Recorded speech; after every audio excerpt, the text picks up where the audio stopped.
Hello students, welcome to EPG Pathshala. I am Dr. Amarjit Singh from Himachal Pradesh University, Shimla. Today we are going to discuss about a module uh, regarding inelastic scattering of X-rays with matter from paper Solid State Physics. So the students, let us see what we are going to learn in this module. So that's about defining our objectives. So first of all, we will understand the electromagnetic spectrum and a window of X-rays in entire spectrum, a typical wavelength, frequency, energy associated with the X-ray photons. As you know that there is a wide range of electromagnetic spectrum. So the question is, in which range X-ray falls and what is so important about its wavelength and energy to probe to work as a probe in the material. And the next objective is we will learn a little about the production of X-rays, various excitation processes in materials through interaction of photons with matter. And we will learn about X-ray absorption processes and how we define it in terms of linear absorption coefficients. Now all these processes are finally have developed into some well-known techniques, experimental techniques, and these techniques are used for identifying, for understanding their chemical nature, and say some of the techniques are like XANES, EXAFS, X-ray fluorescence spectroscopy. So we will differentiate between that. So these are the learning objectives of this module. So let me introduce to you a little about X-rays. So William Conrad Röntgen discovered X-ray at the University of Würzburg in 1895. In the 20th century, X-rays have played an important role in gaining an understanding of matter on atomic scale and their quantum phenomena. The discovery of X-rays unfolded a new era of science. One of the major accomplishments was the exploration of the microscopic structure details of molecules, liquids, and solids at length scale of interatomic distances. X-rays can penetrate thick objects that are opaque to visible light. For example, if let us say you are talking about some things which are opaque, the light cannot pass through some materials, but X-ray are highly energetic. For example, metals, they can penetrate to some depth, some micron depth, which is not possible for the light. So now with the help of diagram, we illustrate the range of frequency, energy, and wavelength the X-ray possess in the diagrams in the slides which is to come. So one of the on the basis of penetrating power and applications, the X-rays are usually categorized as soft X-rays and hard X-rays. On the basis of this property, atomic resolution, three-dimensional real space imaging methods are used to obtain the invisible interior structure of the objects. So I talked about soft X-rays and hard X-rays.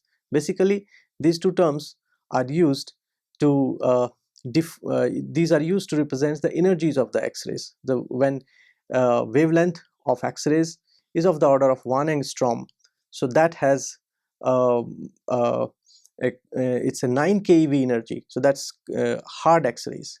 And when the wavelength is up to 5 angstrom or so, so that is a kind of weak energy, and that is called as soft X-rays. So this hard X-rays and soft X-rays both have different purpose, and they are used as a probe to determine different things in solid materials. So several X-ray imaging techniques have been developed for this purpose. For example, real space X-ray microscopy is similar to visible light microscope, except that the traditional refractive lenses are replaced by X-ray lenses such as zone plates. I mean, in optics, you see that in laboratory when you go, you can see that you can work with the lenses, but for the X-rays, such lenses does not work, just because, as we just discussed now, that they have high penetrating power. Instead of reflecting, they usually penetrate. Of course, at certain very low angle, they reflect, but then we need a very large lenses. So zone plates are instead used for lensing system in X-rays. So lensless imaging. Now the next phase is lensless imaging. Get rid of the lenses altogether, and instead a reciprocal space coherent diffraction pattern are recorded.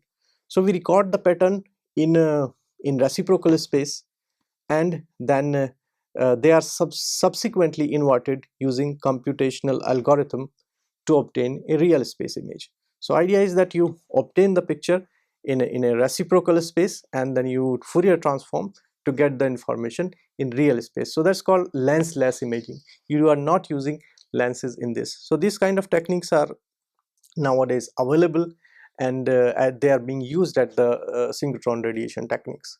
So these techniques allow the recording of high resolution images that can be sensitive to elemental composition, chemical state, the state of magnetism, etc. Discovery of X-rays. So here you see that on the right hand side, this is a picture of Professor William Conrad Roentgen, who discovered X-rays. X-ray became so popular and interesting tool in medical field, and nowadays they are very much used in determining the structure of material at atomic level. In this slide, you see an electromagnetic spectrum, and here you see that there is a region of IR, which is infrared, visible, and UV, ultra UV, and soft X-rays and hard X-rays. So when we go from left to right, the wavelength which is decreasing, and this is the frequency which is increasing, and also the energy here. This tells us that when we are talking about X-ray, what is the wavelength and energy we are dealing with. So when we are talking about X-rays, so this is wavelength is near 1 angstrom, or energy somewhere between 1 kilovolt to 10 kilovolt, and wavelength between 1 and 10 angstrom to 1 angstrom. So this is the limit we are working with X-rays. The idea of discussing the wavelength is this, that we can probe the same scale as that of wavelength. So when we have wavelength as small as angstrom, basically we can probe the structure of as small as angstrom in material science. This slide shows an interaction of X-rays with matter. So as you can see that when X-ray goes and hits some material, there can be several processes which would result, like pair production. This is one of the possible outcome of this interaction. Then there can be a photoelectric absorption. It means the photon will be absorbed, it will emit an electron. There can be a scattering, there can be Compton scattering, in which the photon loses its part of its energy, and in simple Thomson scattering, it may not lose, it can just simply scatter. And there can be some other processes like fluorescence and Auger electrons. So when a photon of X-ray is interacting with the material, so these are the possible things which can happen, or possible interactions of X-ray with the matter can happen. So this slide shows especially about photoelectric absorption. This is pictorially demonstrated.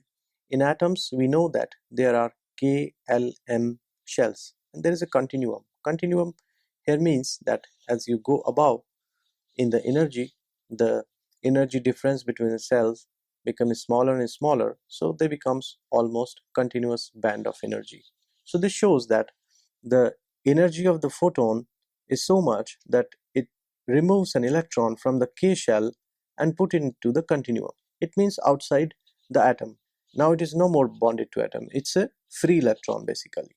So that is what about is photoelectric aberration.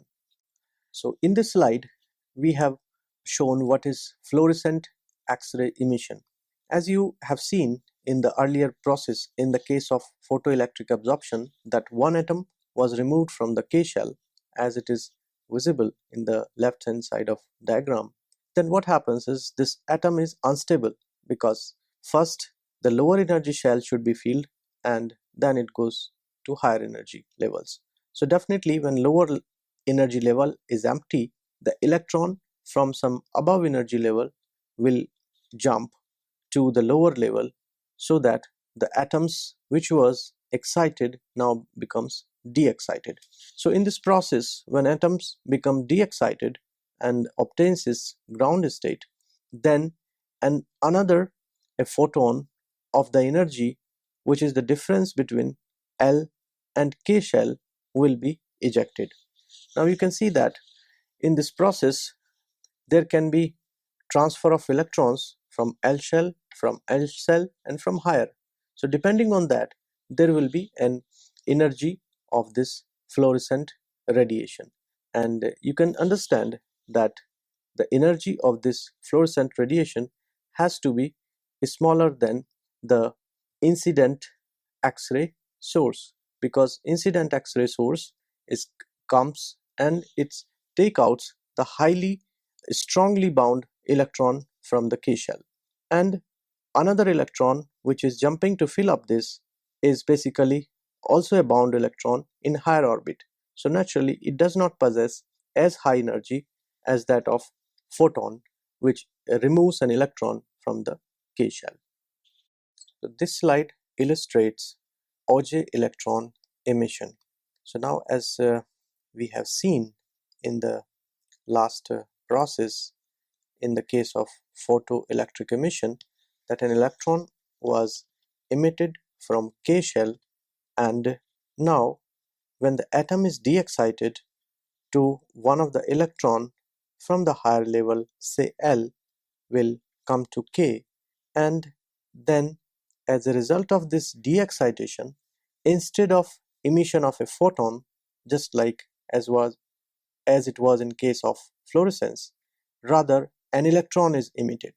So here in the process of de-excitation, in place of photon, an electron is emitted from a higher cell. So that is Auger electron emission. So basically in fluorescence emission and Auger electron emission, these are two de-excitation processes. In fluorescence, it is the photon which is emitting, and in Auger electron emission, it is the electron which takes up this energy and is emitted out of the cell. In this slide, we will define an important parameter called linear absorption coefficient. Now you can see in this diagram that this is a slab of thickness x, which is basically any given material, and X-rays are incident on it from the left. So we can see here again there can be several processes like scattered X-rays, fluorescence X-rays, photoelectron, and transmitted X-rays. So in this process, that some of the X-rays or a portion of this intensity is absorbed, and only this partially we can see that there are some intensity or X-rays which is coming out to the sample which remains unabsorbed. So when they are getting absorbed, they are giving rise to several processes. So this absorption of X-rays has been combined in a coefficient called linear absorption coefficient, which is shown here below. So this equation says that I naught, this is the incident intensity, and I, this is the intensity after absorption, and mu, say this is the coefficient which we do not know and right now, and x is the thickness of the slab. So here it is assumed that this x here is the thickness which have an infinite slabs in this, and there comes this exponential relation. So basically the idea is this, that from this equation we can find out linear absorption coefficient if we know the thickness of the specimen, if we know the incident intensity, and if we know the intensity after absorption. Or in other way around, if we know the absorption coefficient of a material, we can calculate that what would be the intensity from a given material, from a thickness of a given material after absorption. Okay, so now let us mathematically formulate how to calculate this linear absorption coefficient. So you can see that when a given intensity is incident on a specific sample or specimen, and you record the transmitted intensity on the other side. So first of all, your sample should be so thin so that some of intensity is transmitted. If you use very thick samples, it is not possible to get the transmitted intensity, so the information will be lost. So we need such a thin sample which has some given thickness, let us say z, so that you can measure the intensity on the other side. Now question is, on the intensity, the absorption is proportional to what? So first of all, it is proportional to the atomic density present in the specimen, because the larger the number of atoms, or densely packed the number of atoms in a material, the more will be the probability of interaction and absorption. And definitely absorption coefficient. So absorption coefficient is a property of given atom. So some of the atom, as you see, they absorb more radiation, other atoms absorb less. So it also depends what species it is, what kind of atom it is, and of course on the thickness of the specimen, because larger the thickness, you can see that the intensity will get more and more chance, this beam will get more and more chance to interact and get reduced in size. So this formula W is equal to I rho at dz omega a, this equation represents that what is the probability factor, what is the probability of an absorption of a given incident radiation. Here in this slide we have shown this mathematical form of this linear absorption coefficient. As you can see that this is product of atomic density and absorption cross section. So this subscript A here and AT, this represent atom. So this absorption cross section is dependent on what kind of atoms we are using. For example, sodium, chlorine, hydrogen, or any other atom which will have different absorption cross section.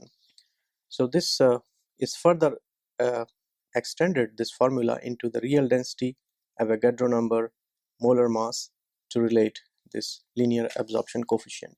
And when you have several different kinds of atom in a given material, so this lower relation sum over J is any particular type of species or atom we are using. So from there one can calculate the linear absorption coefficient.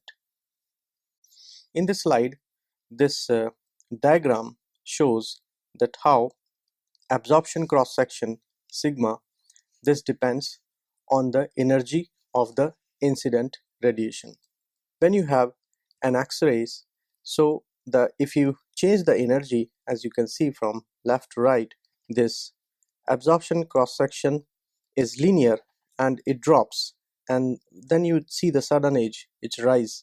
The sudden edge demonstrate that from now you have gone on to the different energy level. This has occurred due to the emission of electron from higher energy shells. So this kind of edges you will see further if you extend this spectra, and this ages reflect that now we have gone into a different shell. The shell which we are talking here is KLMN, which are discrete energy shell. So age here basically represents switching over, when we switch over from one shell to another shell. Experimental measurement of X-ray absorption age. So here you see in the slide we have shown a diagram on the left hand side where a monochromatic X-ray beam is incident on the sample.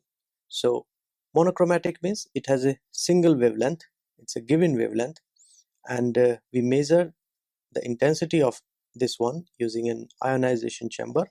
So I naught is an incident intensity, and then after it passes through the sample we again measure the intensity, so which is the transmitted intensity, again in ionic chamber, and on top you can see that this IF, fluorescence detector.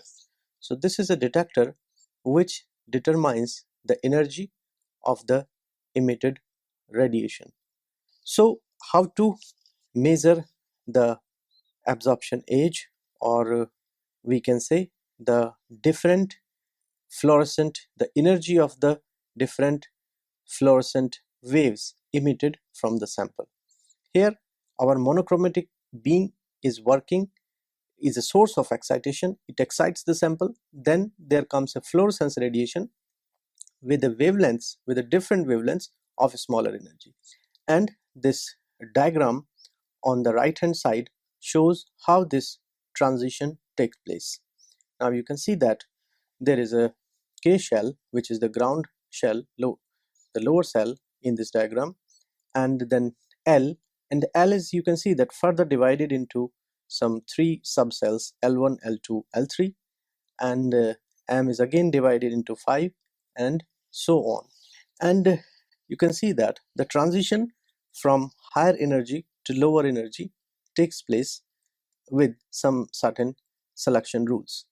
Now with this, each kind of transition which is allowed between higher energy level and lower energy level, they emit, you can see that they can emit a given number of wavelengths, which of course will be less than the wavelength of the incident radiation. So, and using this fluorescence detector we identify which wavelength it is. So basically this technique works as a fingerprinting technique to identify materials. Since these lines, these energy levels, are characteristics of a given material, therefore the age or the particular lines emitted work as a fingerprint for that material, and it's very easy then to identify the given material. We have slightly elaborated what we have seen on last slide. Here we divide this shells or subshells, as you can see that it is in S and P orbitals, and that's the total angular momentum as a superscript and subscript as a spin angular momentum. And now the transition is shown, that is called K line and L1, L2, L3 line. This particular diagram is for platinum, and on the right hand side one can see the spectrum. So to see the spectrum one has to vary this wavelength. Now in the last slide we were talking about a monochromatic source, but this data is not from the monochromatic source, because for changing the wavelength from 0 to 1.5 angstrom you need either undulator synchrotron sources, or there has to be some source which has all these wavelengths. And now we can see, or we can vary this wavelength and see how much absorption is there at a given wavelength. And first, as we go, and there is a little notch at point 1, and this shows K age. So there is a age, and then it again rises up and it shows L1 age, L2 age, and L3 age, and this goes on further. So if you extend it further, it will show you the edges for the M. So this edges mark the energy or the wavelength, and this is a particular of a given atom. So that's how we can chemically identify a given material. Now, as we discussed, for identifying the materials, this absorption age is of very importance. Now, this spectroscopy, which is used to identify the materials, is called X-ray absorption spectroscopy. And this diagram which you see on the right hand side, this is an absorption age, but this is slightly magnified, and you can see that there are wiggles and oscillations. These wiggles and oscillations are characteristics of the energy level of an environment. So this gives a very important information. On top it is written XANES and EXAFS. So this is the classification of this X-ray absorption spectroscopy into two regions. So XANES is X-ray absorption near edge spectroscopy. So here we find out the information of this peak near this edge, and this second is known as EXAFS or extended X-ray absorption fluorescence spectroscopy. So the EXAFS region is sensitive to radial distribution of electron density around absorbing atom and is used for quantitative determination of bond length and coordination number. So it is like if you would like to find out in a given material, let us say sodium atom, and you want to find out what are the nearest neighbors, what is the bonding length, and what is the coordination number. So that you can find out from this EXAFS, and so this proves to be very useful in determining the bond energies and bond length and chemical analysis of the material. So students, let us summarize what we have learned in this module. So first of all, we learned that X-rays are a part of electromagnetic radiation towards the high end of energy spectrum, which has a high penetrating powers in the materials. When X-ray falls on material objects, the atoms of the materials are excited to higher energy state. So when they are excited to high energy state, they are de-excited and they emit radiations or electron. So that way we can have an information of the energy space of that material from the radiation which has come out as a result of excitation. Okay, so as a result of the atoms when de-excite, there are number of processes which happens, like so photoemission is a process in which an electron is ejected and as electron can come out, and you can see that the atom is already excited. Now it can de-excite in a number of ways like fluorescence, Auger electron emission, etc. We also learned that there are some techniques that if you look near the absorption edge, so we have seen that in every energy spectrum there are absorption edges. So if we look at this absorption edges have a structure. They have a structure near the edge and slightly extended edge. So from this wiggles in the edges, we can find out, explore the chemical environment, the bond length, the presence of impurities, etc.